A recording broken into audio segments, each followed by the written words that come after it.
Baigiamas rengti Klaipėdos miesto 2013-2020 metų strateginis plėtros planas.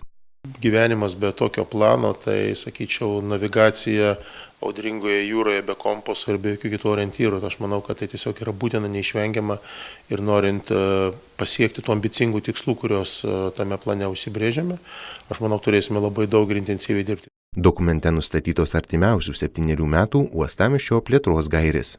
Jūrinio miesto įvaizdžio stiprinimas, miesto kaip Lietuvos jūrinės valstybės simbolio stiprinimas, sveiko miesto, kuriame ekologiniai dalykai yra pačiam aukščiausiam lygmenyje ir pats didžiausias prioritetas stiprinimas. Akcentuojami yra kokybiniai dalykai. Tai yra, mes jau dabar kalbam ne apie didelę plėtrą, apie tai, kad Klaipėdoje būtų kiekvienam klaipėdiečiui gyventi gerai. Dokumento projektas skelbiamas interneto svetainėje klaipėda2020.lt.